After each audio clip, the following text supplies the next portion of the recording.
Assalamualaikum warahmatullahi wabarakatuh. Halo Ibnu Haitham. Bagaimana kabar teman-teman semua? Semoga teman-teman semua selalu sehat dan juga selalu semangat ya untuk belajar. Hari ini kita akan mengawali pelajaran term 3 di Bahasa Indonesia, yaitu dari tema 6 tentang peran air, bumi, dan matahari. Tapi sebelum memulai pelajaran, kita mulai dengan membaca basmalah yuk bersama-sama. Bismillahirrahmanirrahim.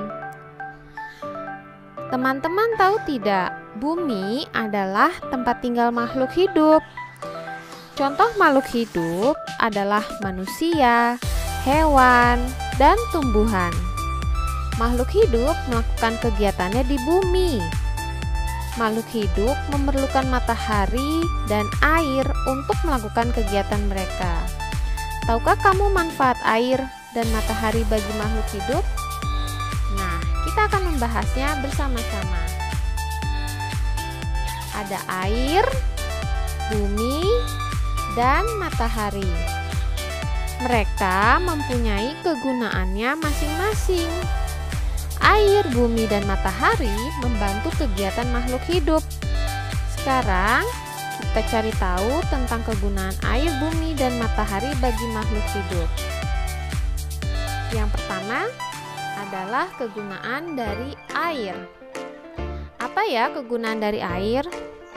Ya, air adalah kebutuhan makhluk hidup. Makhluk hidup yang tadi Miss Aila sebutkan seperti manusia, hewan, dan tumbuhan pastinya memerlukan air untuk kebutuhannya kelangsungan hidup. Kemudian selain itu, air itu bermanfaat untuk kita minum, mandi, mencuci, dan lain-lain. Selanjutnya, teman-teman tahu ini bentuk gambar apa? Ya, ini adalah gambar bumi, planet di mana kita tinggal di dalamnya. Apa ya kegunaan dari bumi? Bumi adalah kegunaannya sebagai tempat tinggal makhluk hidup. Nah, selanjutnya kita akan membahas tentang matahari. Apa itu matahari dan kegunaannya apa ya?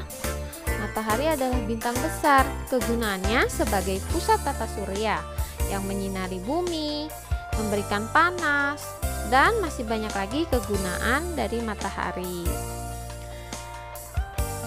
Setelah kita mengetahui kegunaan dari air, bumi, dan matahari, kita akan mengenal kembali kosakata dari teks lingkungan yang akan Miss Aila berikan. Oh iya, minggu lalu kalian sudah membuat cerita tentang pengalaman liburan kalian di alam, bukan? Nah, sekarang ini ada cerita tentang liburan Mita di desa. Kalian simak baik-baik ya, dan juga kalian baca bersama-sama. Mita berkunjung ke rumah paman di desa. Paman Mita bekerja sebagai petani. Sawah paman Mita sangat luas.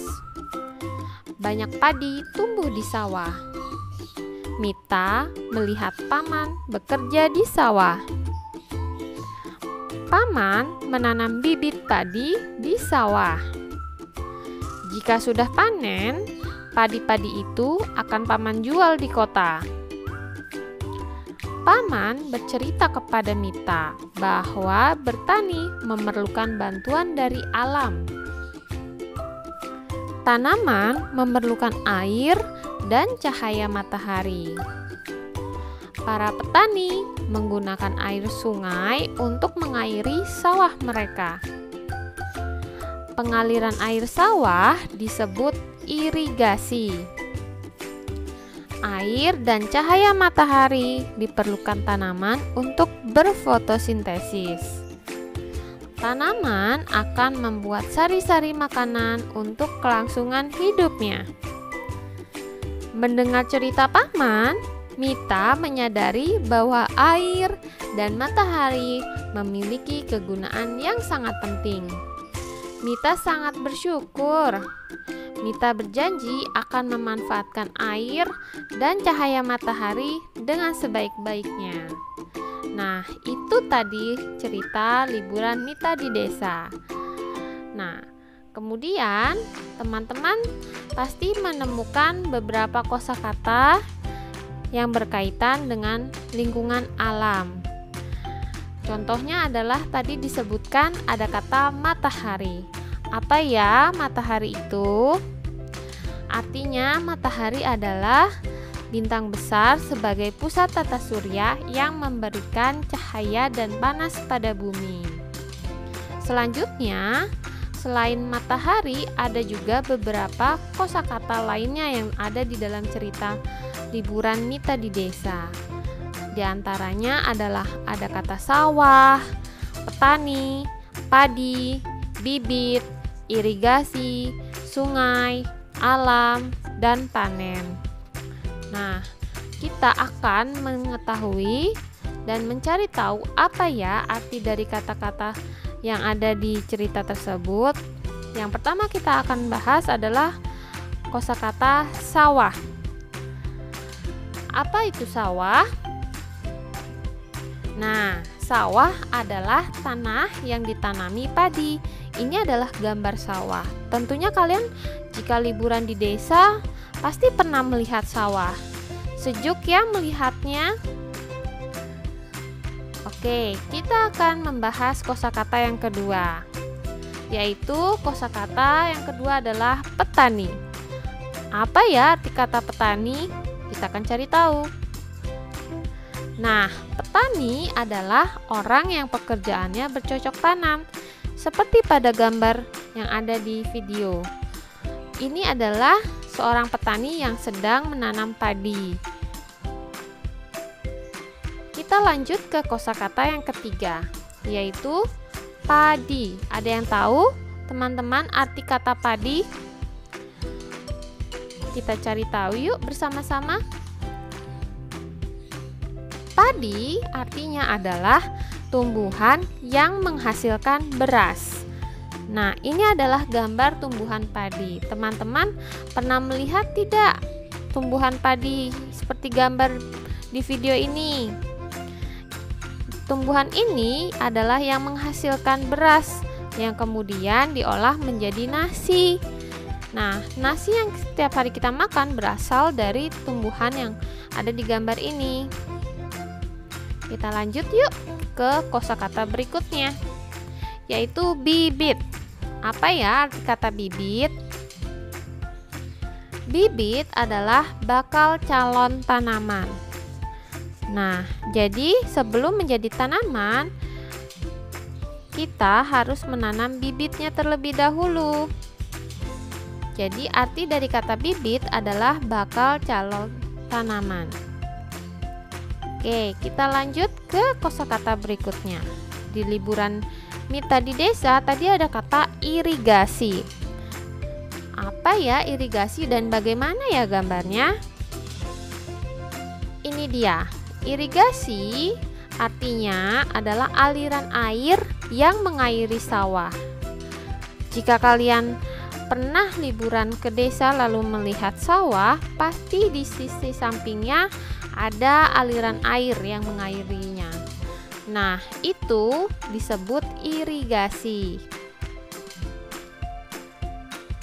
Kita lanjut ke kosakata berikutnya, yaitu sungai. Sungai pernah kita bahas di IPS. Ada yang masih ingat apa itu sungai? Ya, sungai adalah aliran air yang besar. Teman-teman, ada yang pernah berenang di sungai? Wah, pasti seru sekali. Berenang di sungai itu menjadikan pengalaman yang tak terlupakan. Tapi harus perlu diingat, kalian harus berhati-hati karena sungai adalah aliran air yang besar. Jadi tidak seperti kolam renang. Kalian harus berhati-hati karena kalau tidak berhati-hati kalian akan terbawa arusnya. Kita lanjut ke kosakata berikutnya. Apa kosakata berikutnya? Yaitu alam. Apa ya arti dari kata alam? Nah, alam adalah segala yang ada di langit dan di bumi. Jadi, semuanya yang ada di langit dan di dalam bumi itu kita sebut sebagai alam. Oke, kita akan ke kosakata yang terakhir, yaitu panen. Apa yo arti dari kata panen? Nah, ini adalah gambar orang atau petani yang sedang memanen hasil tanamannya atau padi. Nah, arti dari kata panen itu artinya adalah memetik hasil tanaman yang sudah berhasil. Tadi ditanam pertamanya dari bibit, kemudian tumbuh. Nah, setelah tanamannya tumbuh, ketika tanamannya sudah jadi dan berhasil, lalu dipetik. Nah, kegiatan memetik itu adalah kita sebut panen. Nah, teman-teman, itu saja yang kita bahas di video pembelajaran Bahasa Indonesia kali ini. Terima kasih teman-teman sudah memperhatikan video yang telah Miss Ayla berikan. Tetap semangat belajar, tetap di rumah, jaga kesehatan, dan jangan lupa untuk sholat 5 waktu. Oh iya, jangan lupa dibaca ya buku bahasa Indonesianya dan juga buku pelajaran lainnya. Miss Ayla akhiri pembelajaran hari ini dengan mengucapkan hamdalah, alhamdulillahirabbil alamin. Wabillahi taufiq wal hidayah. Wassalamualaikum warahmatullahi wabarakatuh.